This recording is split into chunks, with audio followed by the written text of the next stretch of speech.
Look at this fucking beaut. What's he think he's gonna do? Jack Reacher, the lone wolf and warrior, made his way back, and what did he have in store? The Amazon Prime Video hero consistently fulfilled his promises in Reacher Season 2.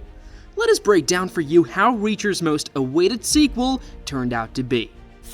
Reacher 2 was unveiled by Amazon back in 2022, and it was a much-awaited television version of Lee Child's novels. This was not your typical television show, no. It was a throwback to a simpler era when heroes were heroes and villains were villains. There are no complicated political messages or existential problems, only good old-fashioned action and adventure. Season 2 of Reacher abandoned a rock-solid Western-style structure in which Jack Reacher is the man with no name who becomes engaged in a local mystery, instead mining Reacher's past to create a story about his former team of military investigators being assassinated.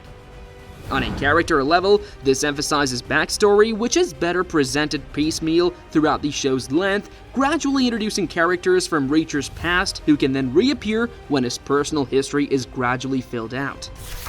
Aesthetically, it transforms Reacher into a whole other style of action show, a spec operations thriller that Prime Video already has in Jack Ryan, skipping the particular joy of Jack Reacher overcoming issues with a powerful combination of brain power and muscle bulk. And narratively, a story like this drives Reacher. Season number 1 premiered and people were excited. They couldn't get enough of Jack Reacher's straightforward attitude to justice. He's not your normal leading man. He's not troubled by self-doubt, nor is he burdened by a strong, empowered sidekick who steals the attention. No. Reacher is all about taking matters into his own hands, quite literally, and dishing out some good old-fashioned justice. That's when Season 2 arrived. While the first season of Reacher, Amazon's successful adaptation of Lee Child's adventure novels, logically adapted or updated 1997's Killing Floor, the first time in the 28-volume Reacher series, Season 2 jumps ahead to the 11th book, Bad Luck and Trouble. While the original Reacher adoption would have made every attempt to depict this dive authentically, the Amazon series, like Reacher himself, is on a tight budget. So, the man being thrown from a helicopter cold open is accomplished with some unconvincing CGI. If Reacher questioned this CGI, he would instantly realize it was lying. This aerial assassination was likewise transferred to the Catskills, which, according to the title card, are 2 hours north of Manhattan. Reacher's title cards are clearly more hopeful than Reacher himself. Now, we get what we came for. Supertramp's track playing as we greet Reacher. Our favorite hyper-competent ex-military vigilante hobo is hitting up a thrift shop in Murfreesboro, Arkansas that is 20 hours southwest of Manhattan to get some new clothes. A bored cashier informs him that his new clothing would set him back $22. Reacher returns to the world after a 2-month absence, bringing with him his super pedantry skills. He insists on paying $11 for a 50% off sign that was meant to be removed weeks ago. Reacher presents his passport as collateral and goes to an ATM where he discovers a woman scared and beaten. She's holding her son at gunpoint. Reacher recognizes the unusual payments in his account as a distress call from his old army friend, Frances Niagli. She informs him that her former colleague, Calvin Franz, has been murdered and that he is needed in New York. And the plot elevates. Back in the present day, Reacher encounters Niagli at a Williamsburg Gracie Spoon and discovers that Franz has become a husband and father since leaving the army. Niagli has the police report detailing his death, but she wants Reacher to explain what it means. As they leave the restaurant to visit Franz's wife and child, they are monitored by 2 different groups.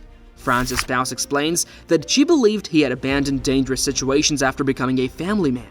Their son repeats the 110th motto, "You do not mess with the special investigators." In the novel, Jack Reacher, a former T-1000, pursues Reacher and Niagli, who are staying with his boss, Robert Patrick. Reacher goes by the name Starlin Castro and has a penchant for guessing people's phony names. He also discusses a minor league game he saw in Sioux Falls. Reacher and Niagli discover Franz's office is wrecked, and they suspect he kept a box at the post office. Reacher taunts Niagli about her civilian life and how well she did in it. They subsequently see a confrontation between Reacher, Niagli, and the newly established 110th Special Investigators. Franz is bloodied, but he confronts Reacher about his murder, revealing his terrible past. Reacher's wanderlust may be pathological as he pours water on his face in the bathroom. At the post office, Reacher deduces that Franz must have requested a box to the right and requests that Niagli distract the clerk. Fans have speculated that Reacher would kill Langston in this precise situation since the beginning of the series. Sure, you could have read the Lee's child novel Bad Luck in Trouble to figure out the outcome, but if you hadn't, you could have simply listened to Reacher say it himself in episode 4. He really threatened, "I'm going to throw you out of a helicopter."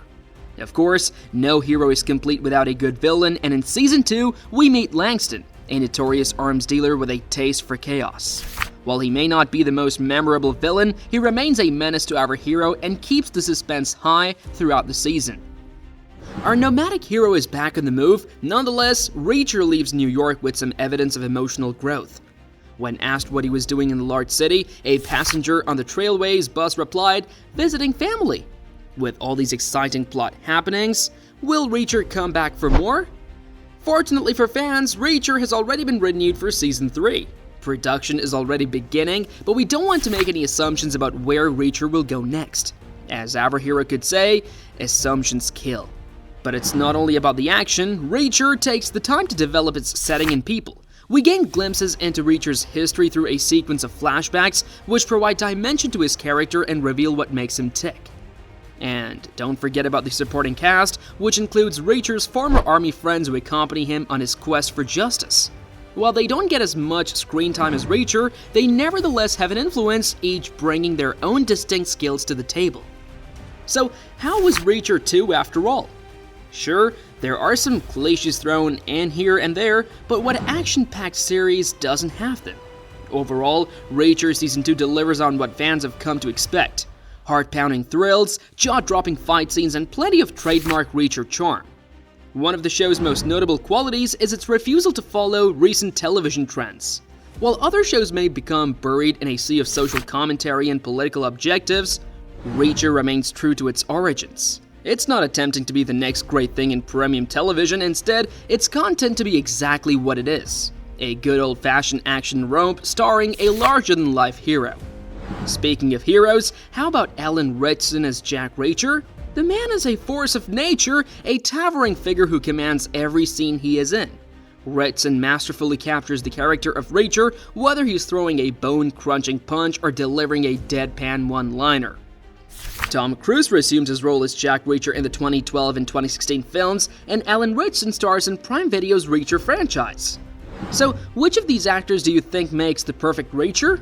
Let us know along with your thoughts in the comment section below, and do not forget to like, share, and subscribe to our channel for more.